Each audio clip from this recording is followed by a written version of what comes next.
Hey everyone, and welcome. You know how most stories, especially movies, try to give us a little bit of hope at the end? Well, today we're throwing that idea out the window because we've come up with 10 horror movies that are different. These are 10 times the bad guys, or the bad things, actually won. But before we go into our explanation, we have a very small request. If you like our content, please support us by subscribing to our channel. This is a small click for you, but for us it means a lot. Thank you. Let's begin.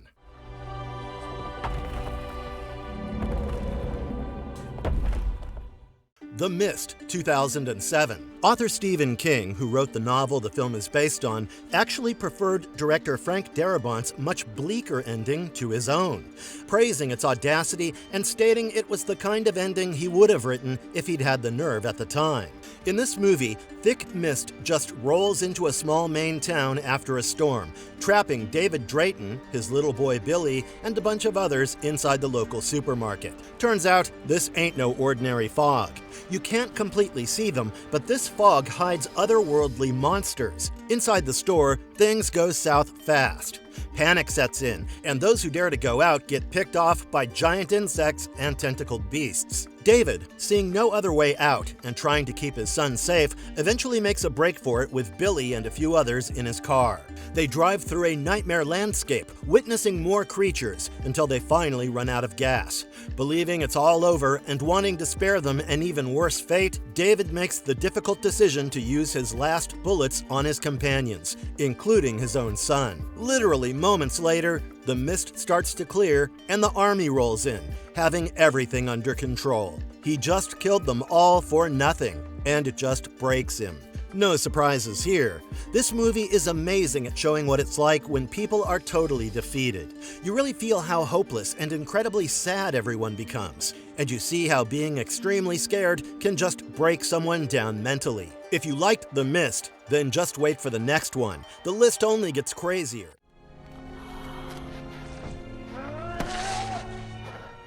The Cabin in the Woods, 2012. Imagine 5 college kids heading out for a wild weekend at a secluded cabin. Sounds familiar, right? Well, this isn't your typical slasher. These kids are actually being manipulated by a bunch of technicians in a massive underground facility. Their every move is controlled, pushing them to unleash some kind of horror from the cabin's cellar. It's all part of an ancient worldwide ritual to sacrifice these archetypes to keep some ancient ones asleep under the earth. If the ritual fails, these old gods wake up and it's game over for everyone. When Dana and Marty actually survive and uncover the whole conspiracy, they decide they're not playing along. They unleash all the facility's monsters on the staff, leading to total chaos. In the end, the ritual is incomplete. Dana and Marty share a final moment as a giant hand erupts from the ground, signaling that the Ancient Ones are awake and humanity is finished. The Cabin in the Woods mocks horror cliches while highlighting the organization's arrogance in thinking it could maintain control over such a fragile system. We humans could never hold down ancient beings. Remember that.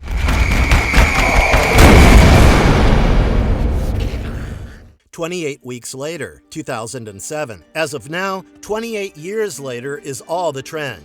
But what about its predecessor, 28 Weeks Later? So after Britain got totally ravaged by the rage virus, the US military steps in about 6 months later, trying to set up a safe zone in London and bring people back. Don, a guy who bailed on his wife Alice during the initial outbreak, is reunited with his kids, Tammy and Andy, who think their mom is dead. And fun fact, the intense opening sequence where Don abandons his wife during an attack was filmed in a single grueling day with multiple cameras to capture the raw panic and chaos from various angles. Actor Robert Carlyle performed his own running stunts.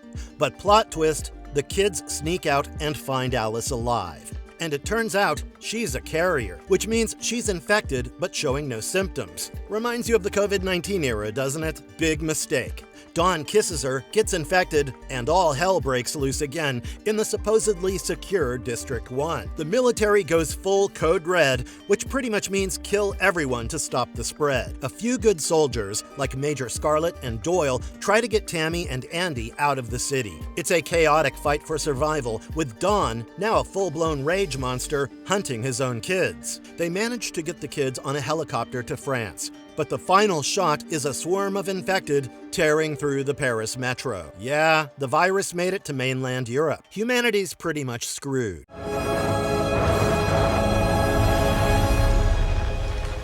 Life 2017. This is a fun one.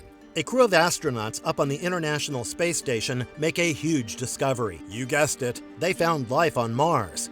They managed to revive a single-celled organism, which they name Calvin. To make the alien Calvin as biologically plausible as possible, within sci-fi limits, the production consulted with geneticist Dr. Adam Rutherford, who helped design its cellular development and adaptability from a single-celled organism to a complex predator. At first, it's a global sensation, but Calvin starts growing faster than expected and gets really smart and hostile. After an accident in the lab, Calvin escapes its containment and starts picking off the crew one by one. It's like a slasher film in space, but the alien is incredibly adaptive, using the station's systems and the crew's own bodies against them. Each attempt to kill or contain Calvin just seems to make it stronger or help it get closer to its goal. The last two survivors, David and Miranda, come up with a desperate plan where David will lure Calvin into an escape pod and pilot it into deep space, while Miranda takes another pod back to Earth. But of course, things go sideways. The pod with David and Calvin ends up crash landing in the ocean right near some unsuspecting fishermen, while Miranda's pod gets flung out into the void. The movie ends with those fishermen about to open the hatch on Calvin. So much for saving humanity.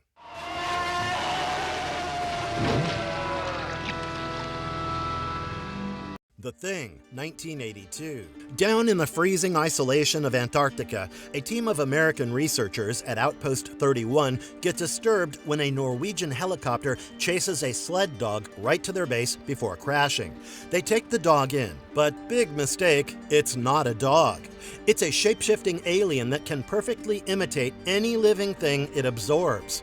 Soon, paranoia rips through the camp because literally anyone could be the Thing. MacReady, the station's helicopter pilot, tries to figure out who's human and who's an imitation, leading to some incredibly tense scenes, especially the infamous blood test. They realize this creature is a biological weapon, and if it ever reaches civilization, it could destroy the entire planet. After a series of horrific encounters and desperate battles with flamethrowers, the station is pretty much destroyed. The last two survivors, MacReady and Childs, are left sitting in the burning ruins, neither sure if the other is still human. Personally, the ending is perfect, and it leaves you with the terrifying thought that the Thing might have won and humanity is doomed. Here's a piece of trivia for you. Special effects artist Rob Bottin, only 22 at the time, worked so hard on the groundbreaking creature effects that he ended up hospitalized with exhaustion, double pneumonia, and a bleeding ulcer after production wrapped. Now that's called dedication.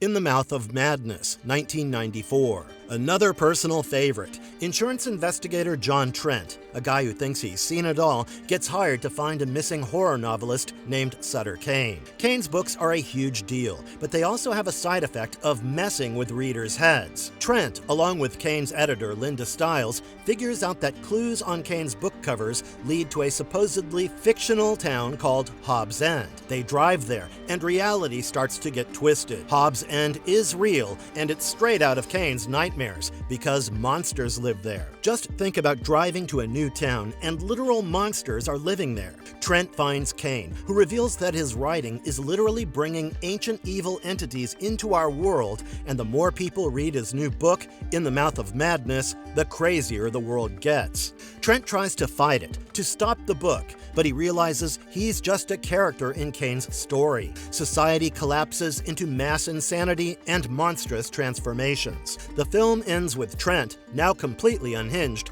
watching the movie adaptation of Kane's book in a theater, witnessing the end of the world he couldn't stop.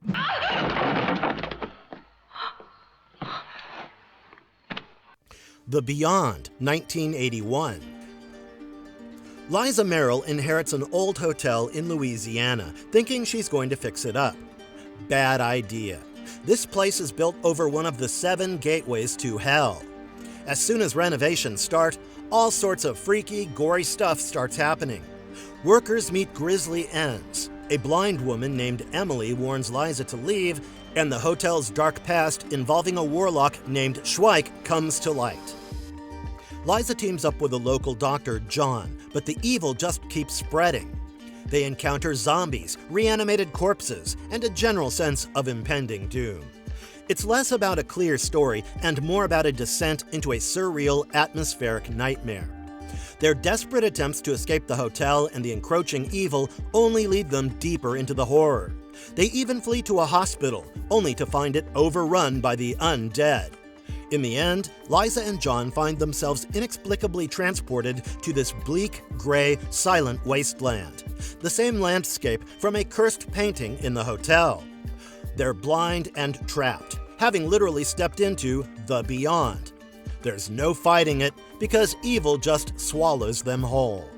Every attempt Liza and John make to escape the hotel or the town only leads them to that landscape. There's no victory, only a final realization that they are trapped.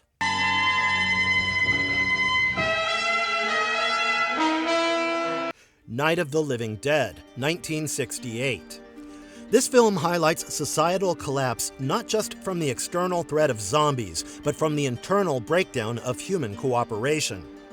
Fear and distrust among the survivors can make them do illogical things. The zombies are unstoppable, but human ignorance is just as deadly. It all kicks off when Barbara and her brother Johnny are visiting a cemetery, and a ghoul attacks them, killing Johnny. Barbara flees to a nearby farmhouse, and she's traumatized. Soon, Ben arrives, and he's a lot more level-headed, immediately trying to secure the place. They find out via radio that the dead are rising and eating the living all over the place. It's not just them, it's an apocalypse. But the real drama is caused by the people inside.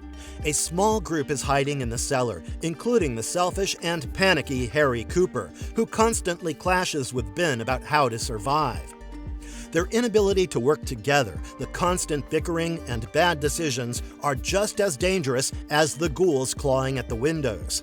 After a horrifying night of attacks, losses, and close calls, Ben actually makes it through. But the next morning, as a posse of armed men clears the area, they spot Ben in the window and, without a second thought, shoot him dead, mistaking him for one of the undead. It's a punch to the gut, showing how even if you survive the monsters, humanity itself can be just as deadly.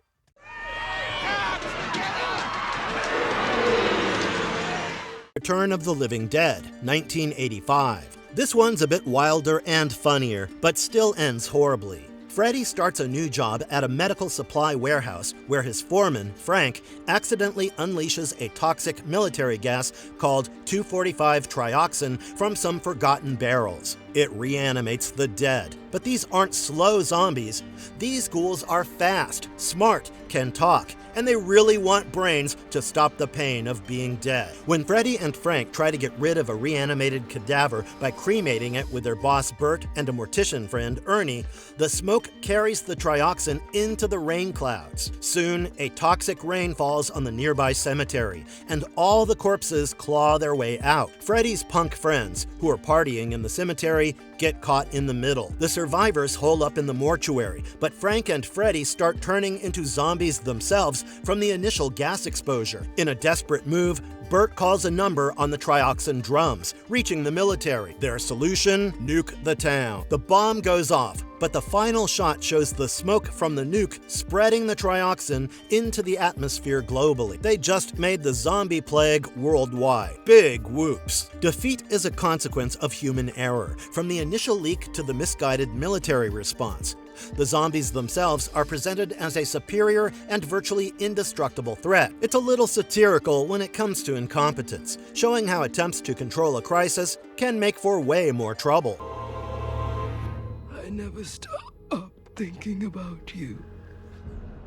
Us, 2019. Check out this classic by Jordan Peele. Adelaide Wilson takes her family on a summer vacation back to Santa Cruz, the place where she had a really traumatic experience as a kid in a funhouse. That old fear comes rushing back when a family of 4, dressed in red jumpsuits and looking exactly like them, shows up in their driveway. These are the Tethered, doppelgangers who've been living miserable lives in underground tunnels, forced to copy the ones on the surface. Now they're staging a violent uprising called the Untethering to kill the originals and take their place. Adelaide's double, Red, is their leader and the only one who can actually speak. What follows is a terrifying fight for survival as the Wilsons battle their own twisted mirror images, and they realize this isn't just happening to them, it's nationwide. Adelaide eventually confronts Red in the tunnels, leading to a brutal showdown. The big shocker comes at the end. A flashback reveals that young Adelaide was actually the tethered one who switched places with her surface self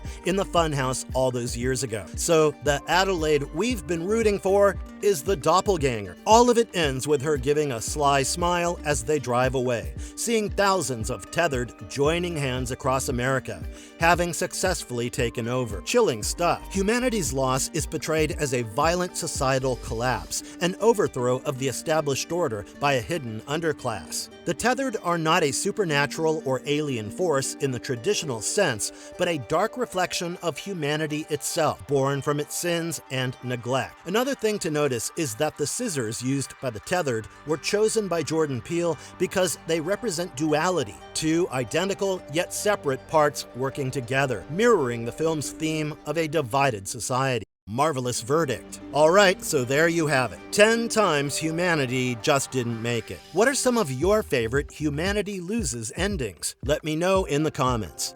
If you enjoyed this video, give us a thumbs up and don't forget to subscribe for more such content. Stay safe out there and maybe watch a comedy next.